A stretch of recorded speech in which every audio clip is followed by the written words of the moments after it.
pois ele tem prazer em abençoar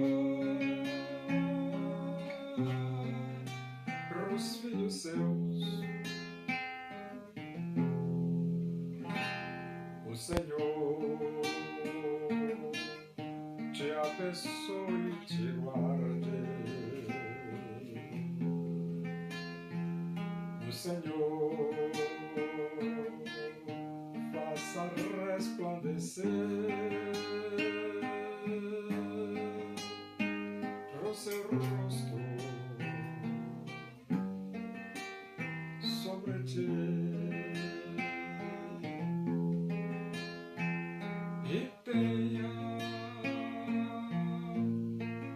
misericórdia de ti.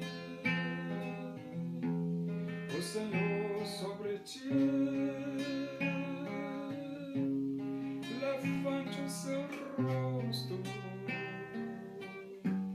e te dê a paz.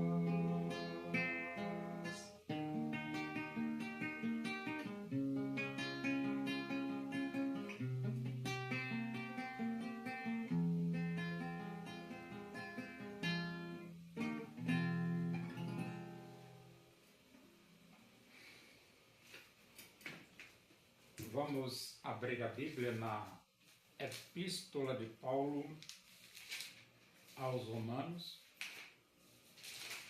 Nós vamos para o capítulo 7 e vamos ler do versículo 1 até o versículo 6. Diz assim as Escrituras Sagradas, a palavra de Deus.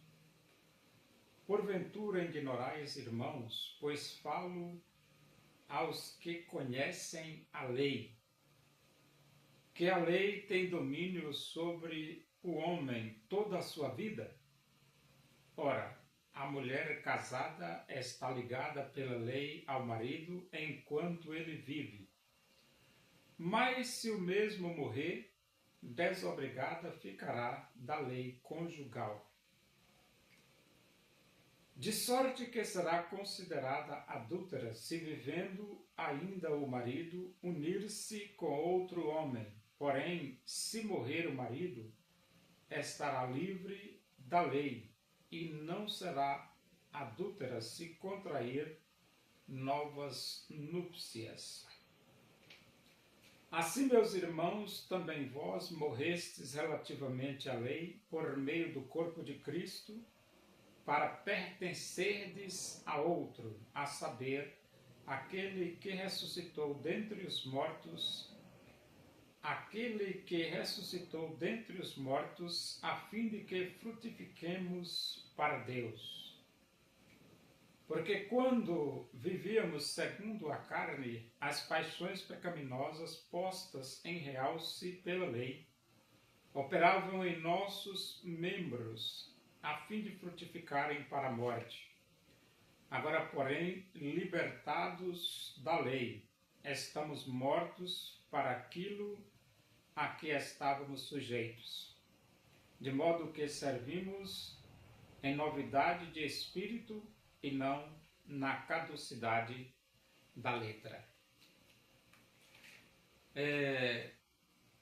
Veterotestamentariamente falando, a nação de Israel vivia sobre o regime legal de Moisés.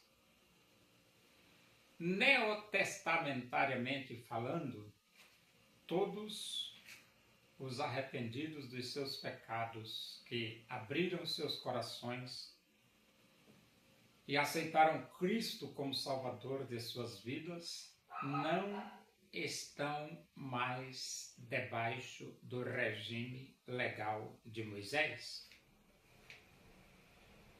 E a Bíblia diz que a lei foi dada por intermédio de Moisés, a graça e a verdade vieram por meio de Jesus Cristo. O versículo 1 do capítulo 7 do livro de Romanos, ele dá uma ilustração bem lógica.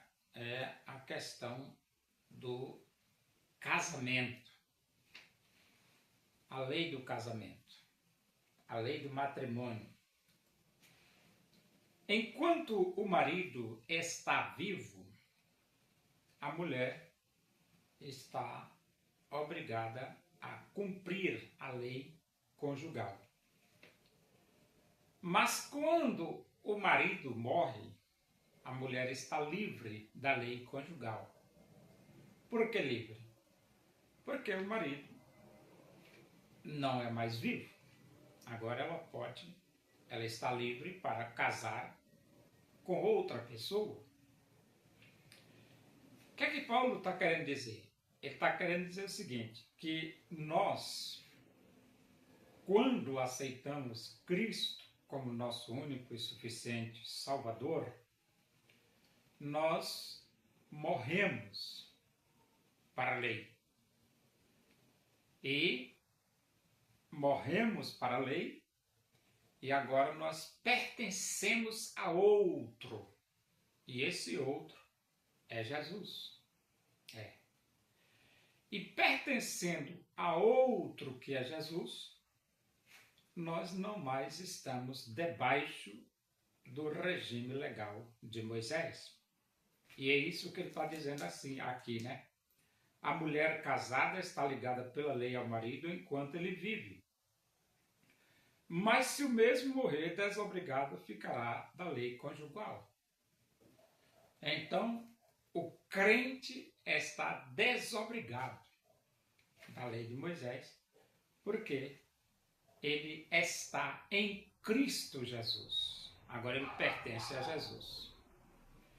E o versículo 3 diz, de sorte que será considerada adúltera se vivendo ainda o marido, unir-se com outro homem. Porém, se morrer o marido, estará livre da lei e não será adúltera se contrair novas núpcias.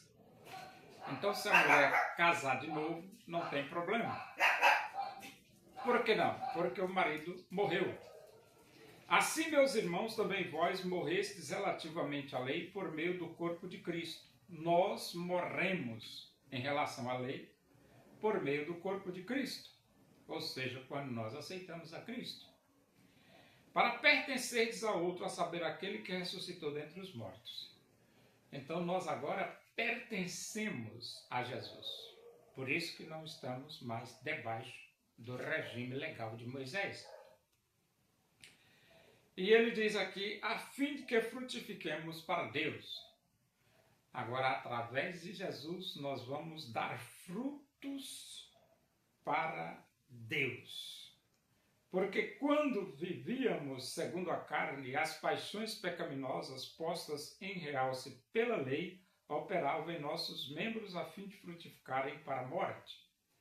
Então, quando você não tinha Jesus, as paixões pecaminosas que, vamos dizer, são mostradas pela lei, operavam para a morte.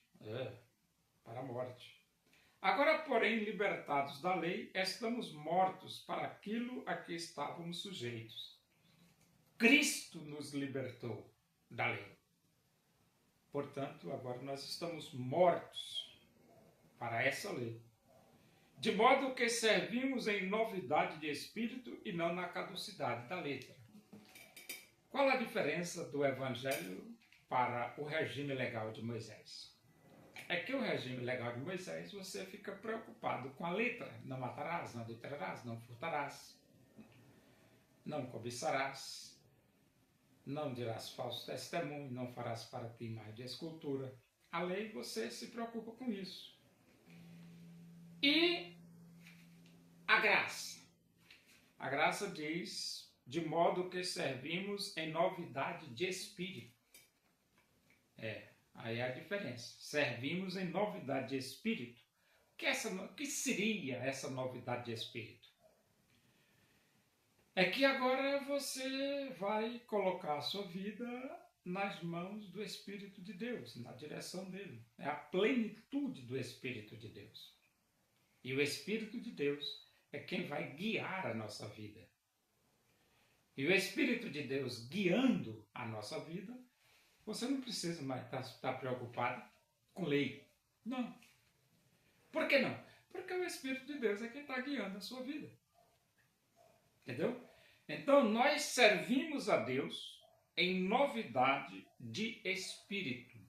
É por isso que a Bíblia diz, tendo ouvido a verdade do Evangelho, tendo nele também crido, foste selados com o Santo Espírito da promessa. Todas as pessoas que aceitam Jesus, elas são seladas com o Santo Espírito da promessa, para viverem em novidade de espírito e não na caducidade da letra.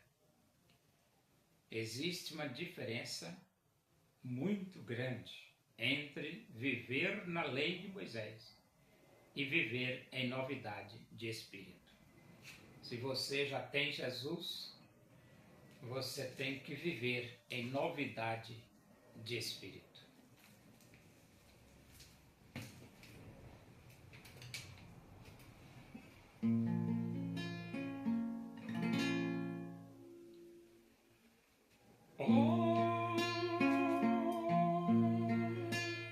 Onipotente é o Senhor e pode te ajudar nas angústias desta vida.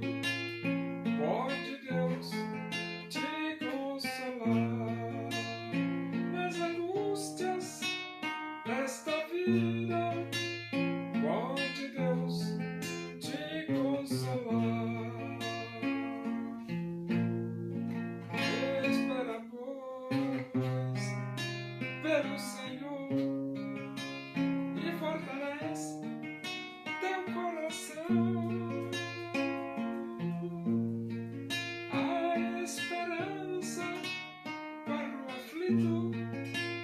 Deus tem tudo em suas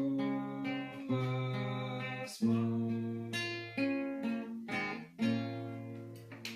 Oremos, agradecemos a Deus por esse momento na tua presença aí, que o amor de Deus, a graça do nosso Senhor Jesus Cristo, a comunhão e a consolação do Espírito de Deus seja com todos nós aqui e com todo o teu povo em toda a face da terra, hoje e para sempre. Amém.